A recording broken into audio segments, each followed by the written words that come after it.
So if you read 81 gray, it means 8100 rad or 8100 centigrade. We use these terms a bit interchangeably. And you can see that in this prospective study, taking people to higher dose, folks who had intermediate risk prostate cancer, the higher you went, the better you did.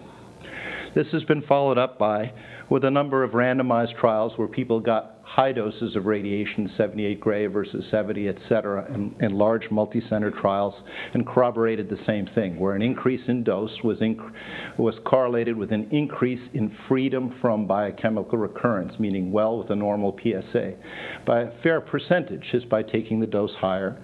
And in at least 3 of these 4 studies, an increased dose was not surprisingly associated with greater harm to things nearby. And so what we've learned is that higher doses result in greater success, but also greater side effects and complications.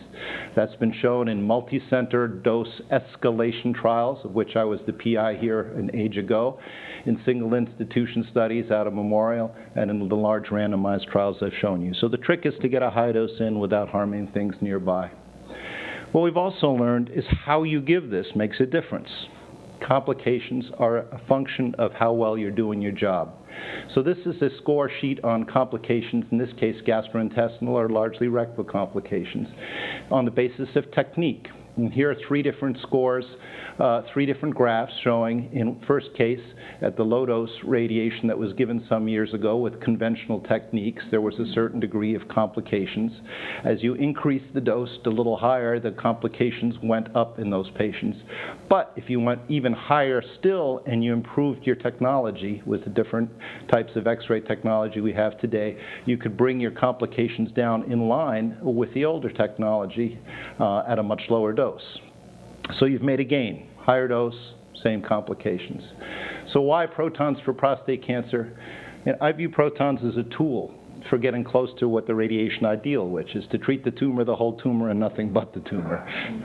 So what you're trying to do is get a high dose, and you're trying to get low complications. And when we're talking low complications in prostate, we're worried about the plumbing nearby. We're worried about the rectum. We're worried about the bladder. We're worried about the sexual plumbing. And we do this by giving less dose to the patient and to those things nearby. So I think protons is largely a discussion of getting high doses in, but with less side effects, as opposed to a discussion of can we get stratospheric doses. How do we do this? Well, proton is a form of physical dose targeting. It's a different type of ammunition. What is a proton? Proton is just the nucleus of a hydrogen atom. Hydrogen is everywhere. It's in water. This is H2O. And the way we get the protons is we strip the electrons off of hydrogen gas. There's a tank about the size of a scuba tank in the cyclotron that'll last about 3 months to provide the hydrogen we need. What are the difference between protons and photons or X-rays? Photons, or an X-ray, goes in one end and out the other. It has to. That's how you get an X-ray. That's how you can see things inside you. There are multiple converging beams that are used to concentrate the dose on the prostate, and consequently there's more dose to surrounding normal tissues. Protons are a little bit like fireworks. They go up a little bit, they explode, they're done. So they, in one end, they deliver dose at a defined depth, they stop. And the concentration of the dose is a physical property of the proton. Let's look at this schematically. This is a little complicated, but this is how protons and X-rays go through you. So an X-ray or proton, this is how intense the radiation is as it passes through your body. And when it enters the body, it builds up its dose to its maximum, and it slowly is absorbed as it goes through you. In the case of a proton, a pure proton at a single energy, it goes in at a very low dose, like the fireworks, goes in, gives its boom, and it's done. Now, if your cancer is right here, that's great, but what happens if your cancer is over here? And so what we have to do, because cancers are not pinpoint, is we have to spread out the energy of the protons to cover a larger area. This is called the spread out Bragg peak. This phenomenon is known as the Bragg peak. And in doing so, the entrance dose gets a little higher, spreads out the area we want to do our work, but it still stops. And if you look at the area underneath the curves here, if you think this is your body underneath the beam, to treat something in this area with X-rays, you're treating a lot more in front and a lot more in back than you are in the area in here. So this is the premise and the promise of protons. The significance of this is that if you don't radiate things nearby, you're not going to harm them. This is a quote from my former mentor, one of the grand old men of radiation oncology and one of the early proponents of protons, the Mass General. You can't hurt something if you don't treat it. So here's some schematics. These are color washes. In radiation, we tend to think of the higher colors, spectrum colors, hotter colors, as being more radiation dose.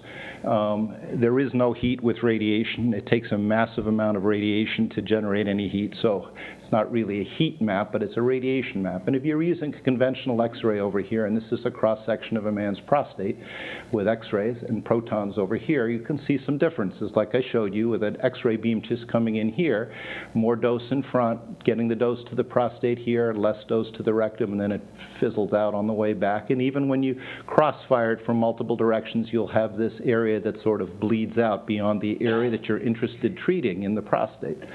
With protons, you'll have a lower dose that goes in, energy is deposited there, very little behind in the things you're worried about nearby. And when you bring it in from multiple directions, again, you'll have a very tight shrink wrap around the prostate. Now, using the modern approaches with X-rays, the so-called IMRT, we have this map again of radiation doses. You can think of it as a topo map if you think of elevations on a map, and here's the tumor on this side, and here, and this is the radiation doses around it. Here's the rectum we'd rather not treat. In both cases, you can see the tumor is getting what we'd like it to get in red, but in one case, the spillover is quite a bit lower into the rectum. The bladder you're not seeing up front and higher, but the same process, and that's the appeal. How do we graph this kind of thing out? This is a bit of a complex graph, but this quantitates the difference between a modern IMRT X-ray plan and protons. So this is an organ we're worried about, the rectum, and on this graph is what percentage of the rectum we're treating when we treat a man for prostate cancer. And down here, it's how much dose they're getting.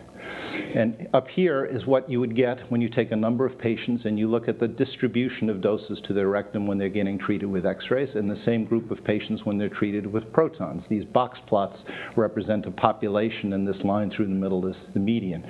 And you can see in the area we want to treat their cancer, they're getting about the same dose. In the area that's nearby that we don't want to treat, in the rectum, the IMRT is giving a much higher dose than the corresponding proton. So a way to read this, for example, is you'd go over and you'd say, in this case, 30% of the rectum is getting about 3,000 rad, and the IMRT is about 60% of the rectum that's getting 3,000 rad. So does this make a difference? Certainly in this area where the rectum is getting some of the dose the prostate is, it's about the same. But in these lower dose areas where you are sparing someone's normal things nearby, that's believed to be an advantage. And these yellow areas are cut points where we believe these dose levels are important. So one of the concerns you have when you now have a sniper instead of more of a shotgun approach is, are you losing ground? Is a possibility you're missing? You're getting such a beautiful shrink wrap, could you be missing something?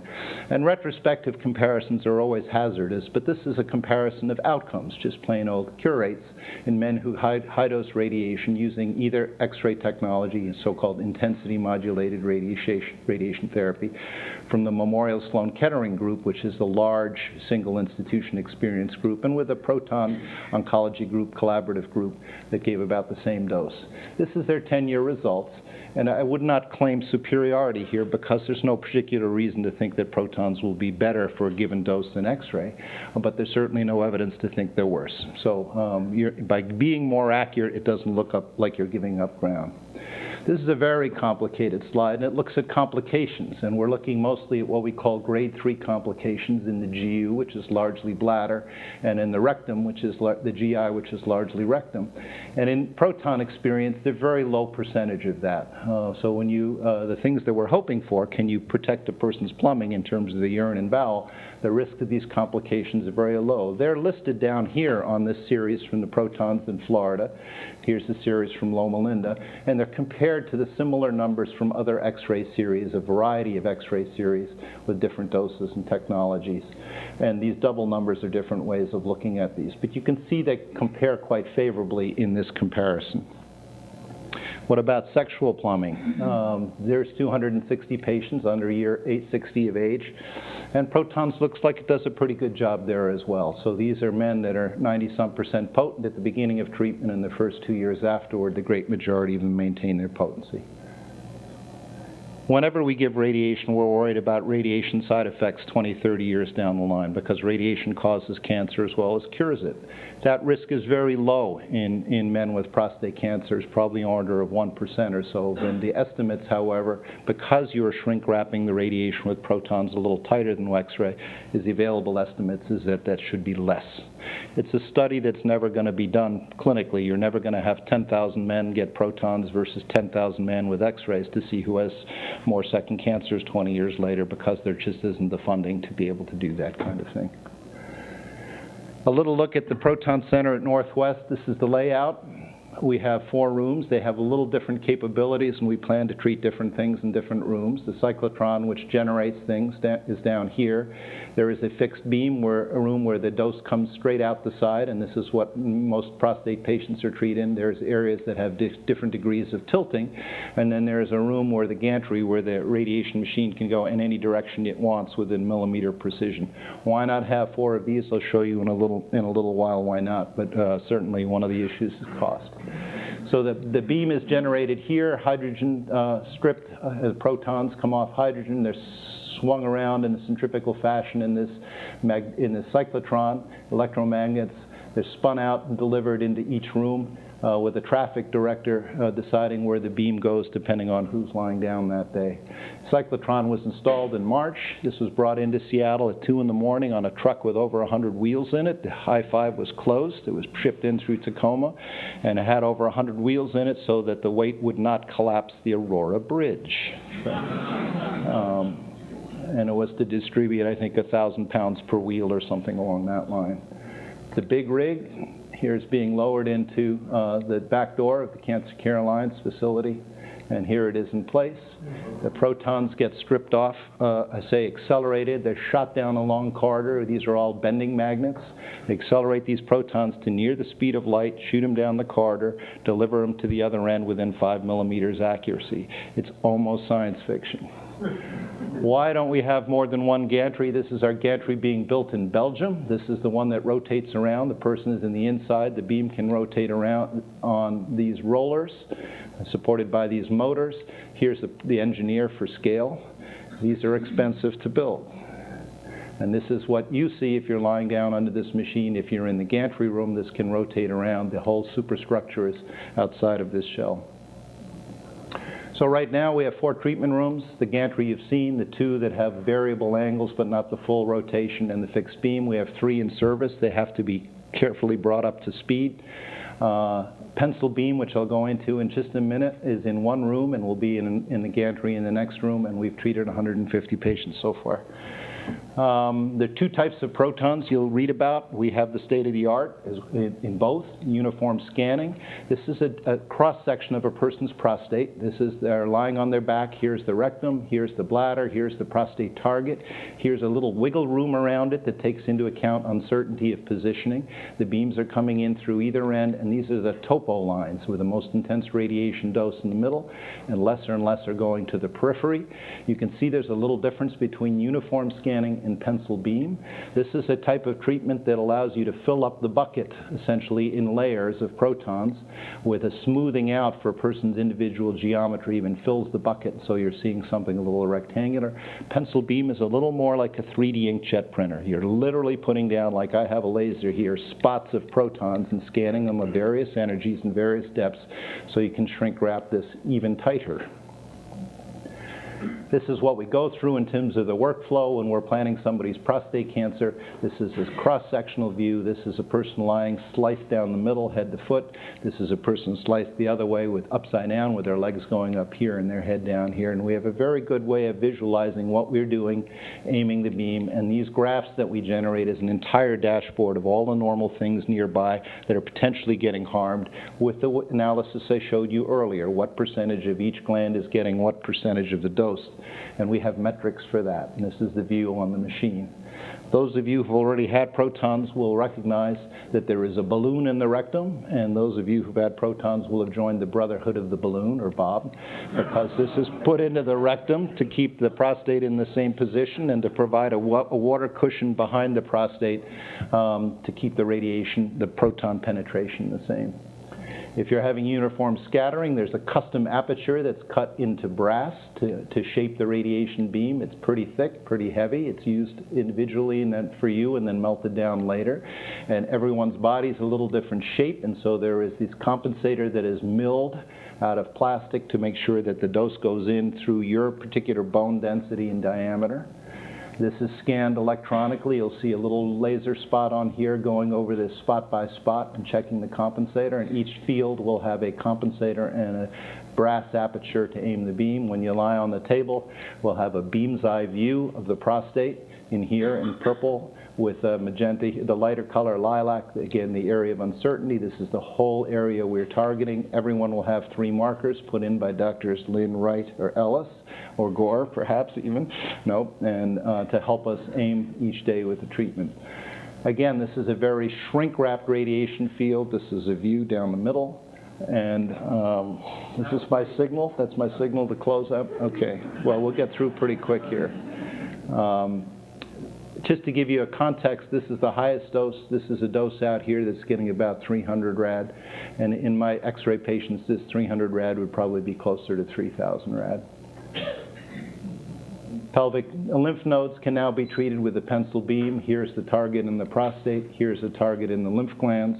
And we can now generate a way of treating the donut-shaped area where the lymph glands are and leaving the bladder out of the middle. This is a cross-section of the same thing. We're treating protons in from the left and right. It's a color wash of the protons shaped to the person's lymph glands and avoiding the middle. Last 2 slides. This is what we're doing in terms of clinical trials nationally. There are 3 national trials going on at other proton facilities that involve low and intermediate and high-risk patients. One is shortening the treatment time, giving a bigger dose per day in the hopes that that has greater efficacy. Another is shortening the time and adding hormones or no hormones. And the third is adding hormones versus hormones plus chemotherapy.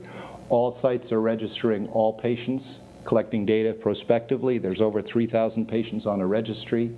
So far, almost 1,400 of these are prostate patients to collect data nationally. And our biggest focus right now is on a randomized trial to ask the question, is this better? And this is the outline of the trial. Everyone needs a good acronym. Ours is called PARTICLE, and it's honchoed by the Mass General at UPenn, and it's a quality of life study. You're going to hear a lot about that from Jonathan Gore after me, and we're going to take half the men are going to get protons, half the men are going to get x-rays, and we're going to get them to fill out questionnaires on how well their plumbing is functioning, because that's the most accurate answer, is not what we think, how we think you're doing, but how you think you're doing yourself. And there are a number of metrics. We'll use the EPIC quality of life composite score because that focuses, it's validated, focuses on GU, GI, and sexual function. And it gives us a lot more signal when you tell us about it than when we report it ourselves. I'm not going to go into detail, I'm going to quit, but these EPIC scores are a way of scoring how you're doing, and you can compare different studies, not as percentages of patients, but how you're answering from 100% down in terms of your quality of life.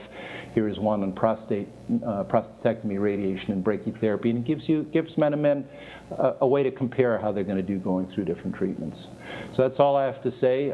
This is where we are right now. If you're interested, come by and we'll show you around. Thanks.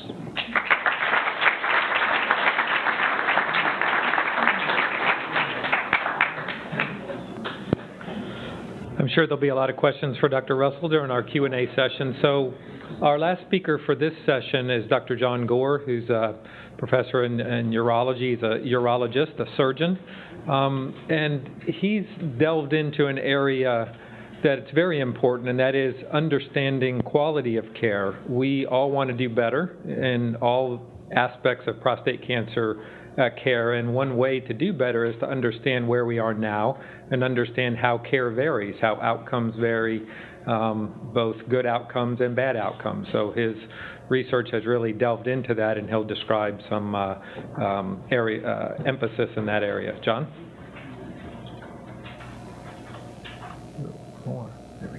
Thank you very much, Dr. Nelson. Thank you, everyone. I wear a couple hats, and so some of you know me from work that we're doing to try to develop patient-centered resources for cancer care. We're not going to talk about that today. We're going to talk about more quality of care. And the idea here is, for many patients, we know what the right thing is to do. We know what we're supposed to do, but there's a lot of variation in how well we deliver that care. So it may be that we're actually making the correct decision to do the correct treatment for the correct patient, but we're not giving that treatment with the highest quality we can give, so we get the correct outcome as well. And so I want to talk a little bit about that.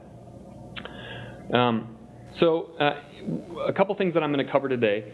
I'm going to talk about how we measure quality of care. How do we consider quality of care, and how can you as a patient figure out who is a high-quality provider when you're trying to consider who to care for your prostate cancer.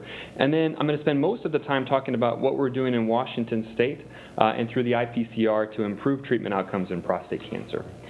So there are different ways that we measure quality of care. There's this idea of quality indicators that have been around for 15 to 20 years. And this is where a bunch of experts huddle in a room and they try to decree what are the things that we should all do for prostate cancer care.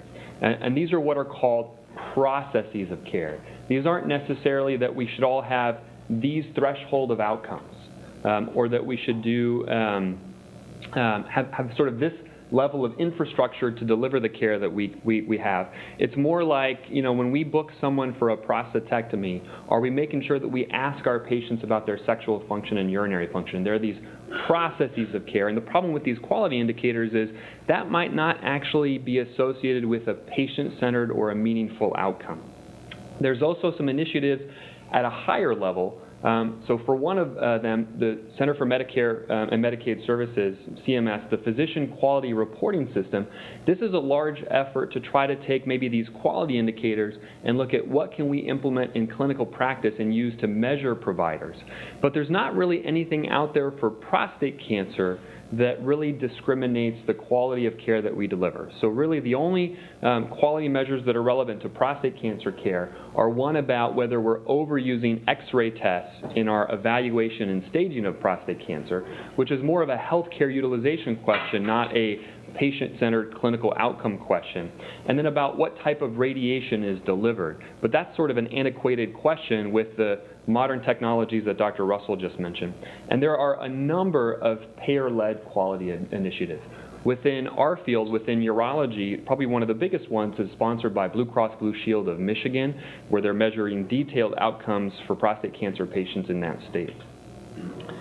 The other problem is that major events after a radical prostatectomy are quite uncommon. So, there are some cancers for which we have mortality to look to, that deaths are the easily accessible outcome.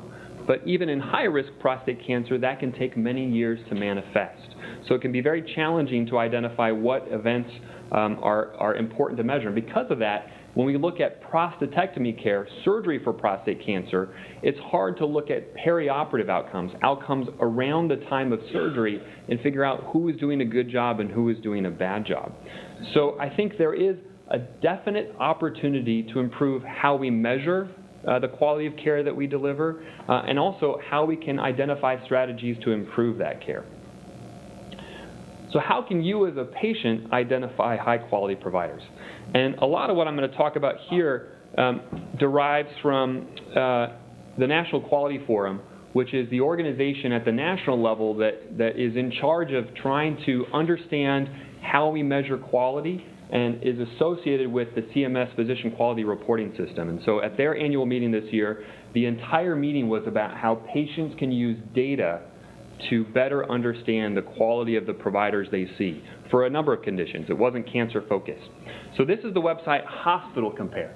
So what Hospital Compare allows you to do, and this is when I put in the zip code for UWMC 98195, and I was able to compare 3 different hospitals, and it allows you to say, well, what's a good hospital? If I just want to know where I should have my hernia done, what's a good hospital?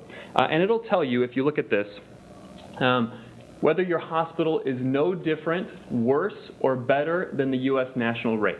And so if you look at rate of complications for a very common operation, hip and knee replacements, these 3 hospitals are no different. If you look at serious complications for surgical procedures, these three hospitals are no different. And if you look at deaths that are a result of complications that might have been caught, these three hospitals are no different than the U.S. average. So it's hard to look at this and say, well, where should I get my care? You know, this offers you sort of a broad stroke image of how to discriminate quality, but it's hard to look at that and find meaningful results that apply to you as the patient. This is now physician compare. So CMS has tried to look at hospitals. Now they're going to try to look at individual doctors. So this is me. And I was a little nervous to pull up my record. But actually, here's the problem. There's nothing on here. So you can find out, you can find out that I graduated from medical school in 2001, which is scarily 13 years ago now. I went to Baylor College of Medicine, which is probably adequate. I work at the University of Washington, so I work at what seems to be a good hospital, but there is nothing else on this website that tells you anything about me. Now, Medicare is working on this. They're working to figure out how we can measure and report surgeon-specific and physician-specific outcomes, but this is a really charged issue. And so I don't know that you're going to find meaningful data on this website for a number of years. But there are some really interesting things that are happening despite that. So in surgery, there is sort of this black box of what happens in the operating room. We have a pretty good idea of how to measure what we should do before surgery. And we have a pretty good idea of what to do to measure how things proceed after surgery.